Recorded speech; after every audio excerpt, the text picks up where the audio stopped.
Hello, and welcome to another episode of the Daily Bolt with your host, Dr. Jeff Tilley. Today's topic: a warm winter in Russia, and the Russians aren't overly concerned. Sit back and relax, and enjoy today's Daily Bolt. So, it is New Year's Eve 2019. Happy New Year, everybody. And today I'm bringing you something that comes from Moscow.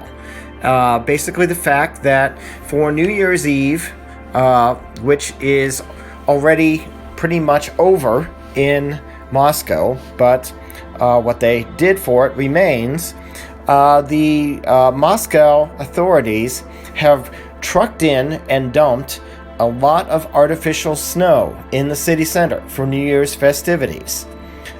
This has been the warmest December that Moscow has had in over 150 years since, 130 years, my bad, correction, 130 years, since 1886. And bringing in all this snow that has not fallen in Moscow has resulted in lots of social media posting within Russia, basically having a lot of fun with it, saying, oh, look, we're having to bring in snow so that we can have a typical winter picture for New Year's Eve like we're used to. And it's kind of interesting. There was a tweet on Twitter that basically said, you can buy anything with the budget that Moscow has, even winter. And despite this, there has been, even just this week, a tiny little bit of snow. And there is more forecast later in the week. But regardless, it was the warmest December since 1886. And according to the head of Russia's weather forecasting agency, a gentleman by the name of Roman Vilfond, 2019 was Russia's warmest year on record.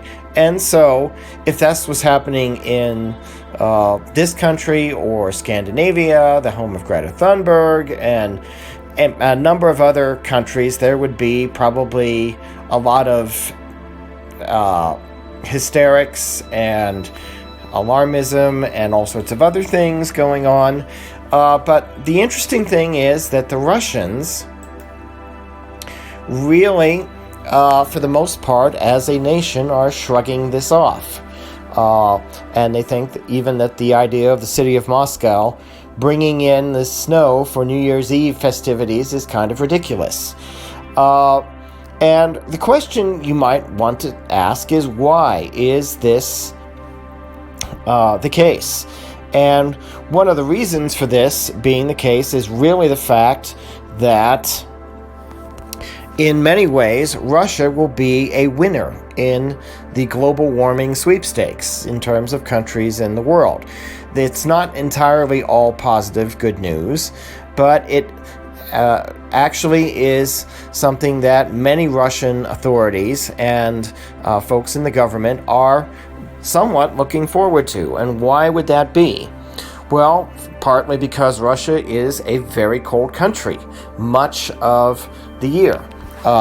It has the largest high-latitude landmass that exists on the globe, and even down into the middle latitudes. And you've got a climate in the central parts of Russia that is extremely continental. It makes North Dakota and Manitoba climate look warm by comparison most years.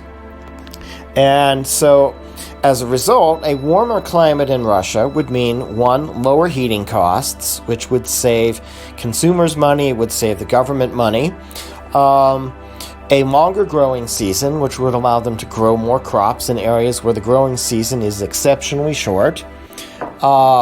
It would allow for longer periods of freshwater transport on the river system north to the Arctic Ocean, and as a matter of fact, for the Arctic Ocean itself, the ice-free period would be greater and would extend over more of the Russian coastline. And what that means for Russia is more shipping, easier capability of dealing with defense needs on its northern coast, and the opportunity to allow for a lot more offshore oil drilling and platforms than currently exist. And there is a significant amount of oil reserves beneath the Arctic Ocean just off the Russian coast. And they are looking forward to a warmer climate to allow them to ship that oil out more efficiently than would be potentially possible, and even to drill and explore more than is currently possible with the current frigid climate along the Russian Arctic coast. So economically, this seems like kind of a win for Russia. And even from the consumer standpoint, lower heating costs are a good thing.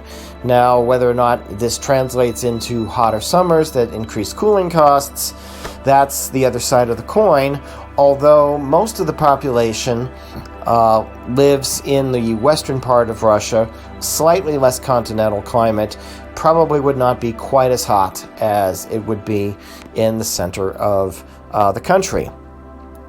But this also brings up a couple of interesting things.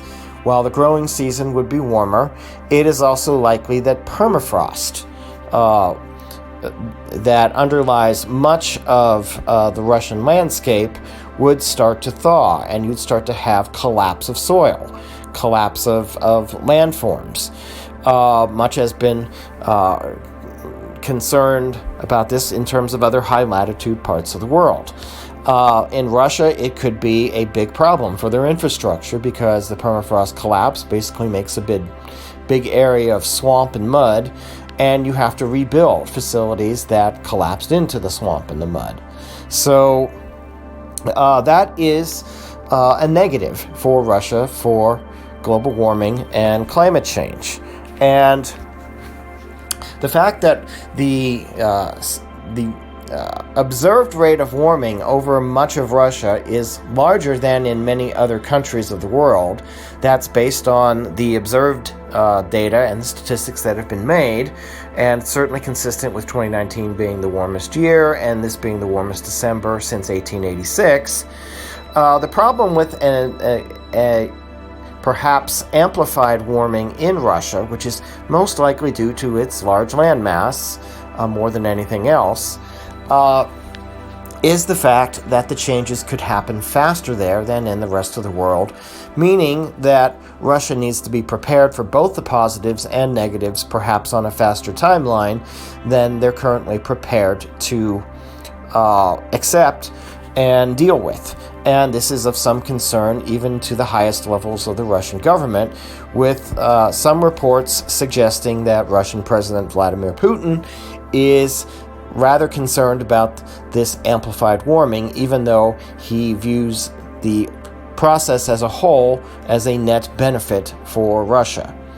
Out on the street, the Russians basically aren't all that excited about it. Greta Thunberg and her activism has made very little inroads in terms of Russia compared to much of the rest of the first and second world countries in the world. And so the Russians kind of shrug it off. Of course, the Russians have shrugged off a lot of things in their history, and perhaps this is just part of the Russian culture and personality of the country. It'll be interesting to see if attitudes change there as we go forward, but for now, the Russian people are kind of ambivalent about climate change and global warming. And they are actually thinking that the idea of trucking snow in for New Year's Eve is kind of funny. That's all for today's Daily Bolt. The next time I talk to you, it will be 2020. Have a good night, stay safe, and God bless.